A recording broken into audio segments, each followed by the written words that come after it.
बहुत पुरानी बात है। तामीरात के शहर आगरा में एक मिरासी रहता था। शहर की एक गरीब बस्ती में इसकी एक छोटी सी झोंपड़ी थी जिसमें वो अकेला ही रहता था। सिवाय खुदा के दुनिया में इसका कोई नहीं था। वो सीधी सादी और ईमानदाराना जिंदगी गुजारता था। हाजिर जवाबी इसकी खासियत और गाना बजाना इसका पेशा था। चुनाचे गा बजा कर ही अपना पेट पालता था। गाने बजाने से उसे 4 पैसे मिल जाते तो खा लेता, वरना भूखा ही सो रहता। एक बार वो दिन भर शहर की गलियों में गाना बजाता रहा, लेकिन किसी ने उसे 1 पैसा न दिया। रात को वो अपनी झोंपड़ी में आया और भूखा ही सो रहा। दूसरे दिन फिर सुबह सवेरे गाना बजाने के लिए निकल पड़ा। वो सारा दिन आगरा की गलियों में घूमता फिरता अपने फन का मुजाहिरा करता रहा, मगर इस दिन भी वो बेचारा खाली हाथ ही लौटा। ना किसी ने उसे 1 पैसा दिया और ना रोटी। रात को जब वो अपनी झोंपड़ी में आया तो मारे भूख के उसे नींद नहीं आ रही थी। वो सोच रहा था कि गाना बजाना ही तो इसका पेशा है और इसमें भी वो अपनी तरफ से कोई कसर उठा नहीं रखता। फिर न जाने क्यों लोग इसके गाने में दिलचस्पी नहीं रखते। अगर लोगों की दिलचस्पी का यही हाल रहा तो एक दिन उसे भूखों मरना पड़ेगा। आखिर उसे एक तरकीब सूझी। इसने सोचा कि हमारे मुल्क का शहंशाह बहुत रहमदिल और सखी है, क्यों ना कल इसके दरबार में जाकर किस्मत आजमाई जाए। हो सकता है कि बादशाह या इसके किसी दरबारी को इसका गाना पसंद आ जाए और खाने पीने को कुछ मिल जाए। यही सोचते सोचते इसने रात गुजार दी। अगले दिन सुबह सवेरे इसने अपना ढोल उठाया और शहंशाह के दरबार की तरफ चल दिया।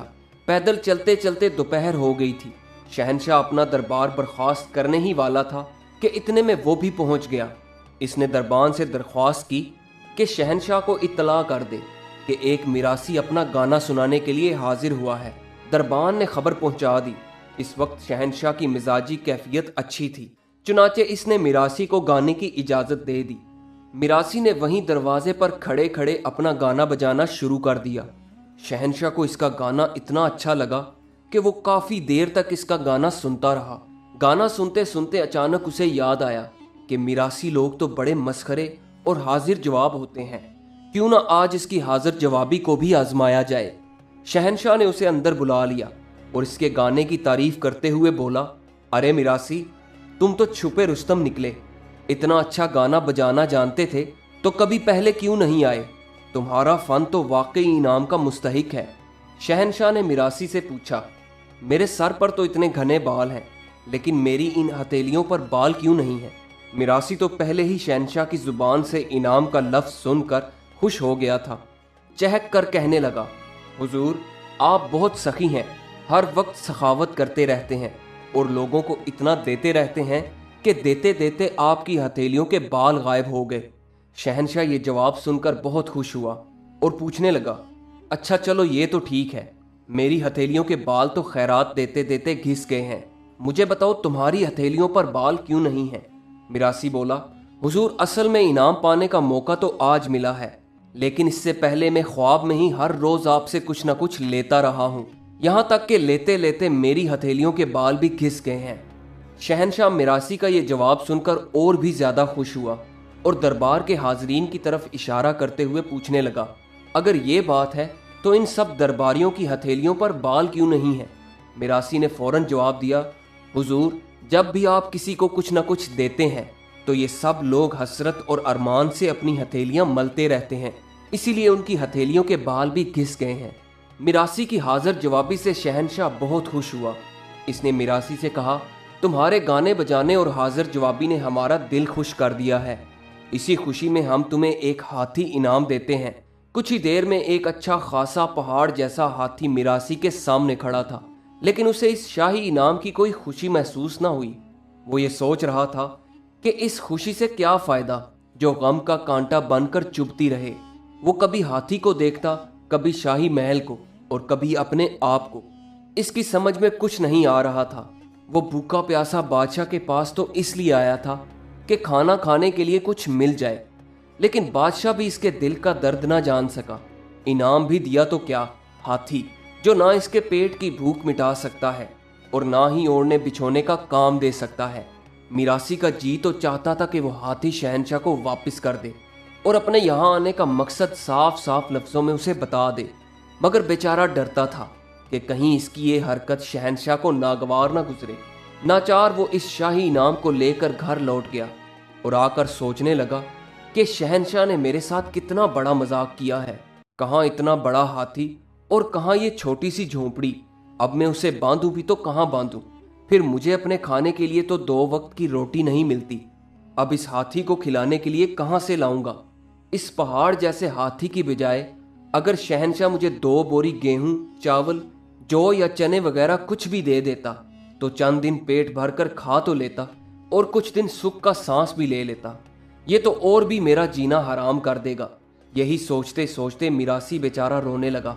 रो धोकर जब इसके दिल का बोझ किसी कदर हल्का हो गया तो हाथी को पुचकारते हुए बोला, हाथी भाई, बादशाह तो मेरे दिल का हाल नहीं जान सका और ना मैं ही उसे बताने की हिम्मत कर सका। तुम्हें मैं अपने दिल का हाल सुनाता हूँ। मेरी बात गिरा बांध लेना। जो खुद भटक रहा हो वो किसी दूसरे को रास्ता क्या दिखाए। मेरे पास अपने खाने के लिए कुछ नहीं है, फिर तुम्हें कहाँ से खिलाऊं? अब तुम्हें जरा हिम्मत से काम लेना पड़ेगा। मेरे पास बस एक फालतू का ढोल पड़ा हुआ है, वही मैं तुम्हें दे सकता हूँ। मेरी तरह गा बजा कर तुम भी अपनी रोजी रोटी का सामान करो, खाओ पियो और जहां चाहे सो रहो, लिहाजा मेरे ऊपर बोझ न बनो। ये कहकर मिरासी अपनी झोंपड़ी के अंदर गया और वही बड़ा सा ढोल लाकर हाथी के गले में बांध दिया। फिर एक थैला भी ढोल के साथ लटका दिया और हाथी को अपने साथ लेकर बाजार की तरफ चल पड़ा। बाजार में जाकर शाही हाथी का रस्सा हाथ से छोड़ते हुए बोला, लो मियाँ हाथी, खुदा हाफिज। अब तुम खुद ही कमाओ और खाओ। हाथियों को कान हिलाते रहने की आदत तो होती ही है।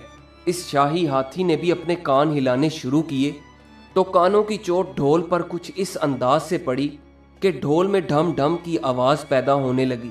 लोगों ने हाथी को ढोल बजाते देखा तो बहुत खुश हुए और खुशी खुशी ढोल के साथ लटके हुए थैले में पैसे डालने लगे। आगे आगे हाथी अपने कानों से ढोल बजाता रहा था और पीछे पीछे लोगों का एक बड़ा सा हजूम ये अजीब तमाशा देख रहा था। यही तमाशा जब शहंशाह के एक जासूस ने देखा तो वो भागा भागा दरबार में पहुंचा और बादशाह को बताने लगा कि हुजूर, मिरासी ने तो आपके हाथी को भी फनकार बना दिया है। वही हाथी ऐसा बढ़िया और खुश आहंग ढोल बजा रहा है कि लोगों का एक बड़ा हजूम इसका शैदाई बन गया है। हाथी अब अपने शैदाइयों को लिए गालिबन इस महल की तरफ आ रहा है। जरा देखिए तो क्या ही अजीब नज़ारा है। ये सुनकर शहंशाह भी महल से बाहर निकल आया। देखा तो वाकई मस्ती में झूमता हुआ शाही हाथी ढोल बजाता हुआ चलता आ रहा था और इसके पीछे बेशुमार लोग उसका तमाशा देखते आ रहे थे। शहंशाह ने फौरन एक प्यादा भेजकर मिरासी को तलब किया। मिरासी शहंशाह के सामने पेश हुआ तो शहंशाह ने पूछा, इसमें कोई शक नहीं कि सचमुच तुम एक बड़े फनकार हो। रातों रात इतने बड़े जानवर को किस खूबी से अपना फन सिखा दिया है और मैं देख रहा हूँ कि अब ये बहुत अच्छा ढोल बजा रहा है, लेकिन इतने बड़े हाथी को भरे बाजार में खुला क्यों छोड़ रखा है? अगर ये किसी को हलाक कर दे तो? इस बार मिरासी ने बगैर किसी तकल्लुफ के साफ साफ जवाब दिया, हुजूर, सच तो ये है कि मेरे लिए ये फन से ज्यादा पेट की मजबूरी है। दरअसल मेरे पास अपने खाने को कुछ न था, इसीलिए आपकी खिदमत में हाजिर हुआ था। आपका शुक्रगुजार हूँ कि हुजूर ने मेरे गाने बजाने की कदर की और खुश होकर नाचीज को इनाम का मुस्तहिक समझा। और पहाड़ जितना बड़ा ये हाथी तो मुझे शाही इनाम के तौर पर दे दिया, मगर इसके खाने पीने और रखने के लिए कोई मुनासिब जगह का बंदोबस्त नहीं किया। जिसके पास अपने खाने के लिए कुछ ना हो वो इतने बड़े हाथी की हिफाजत भला कैसे कर सकता है? खुद तो ढोल बजा बजा कर किसी न किसी तरह अपना पेट पालता था। अब इसके सिवा मेरे पास और क्या चारा था? एक ढोल इसके गले में भी बांध दिया और इसकी मिन्नत समाजत की कि लो मियाँ, मेरे ऊपर बोझ न बनो, खुद कमाओ और खाओ और जहां जी चाहे पड़े रहो। मिरासी की दुख भरी दास्तान सुनकर शहंशाह को अपनी गलती का एहसास हुआ। शहंशाह अब इसकी दुखती राग को पहचान गया था। इसने हुक्म दिया कि हाथी के गले से ढोल उतारा जाए और इस हाथी को फौरन शाही फील खाने में भिजवा दिया जाए। इसके बाद मिरासी को बुलाकर बहुत सा गल्ला और खाने पीने का सामान दिया गया। इसके अलावा उसे इस कदर नकद इनाम दिया कि इसकी गुजर बसर बखूबी हो सके।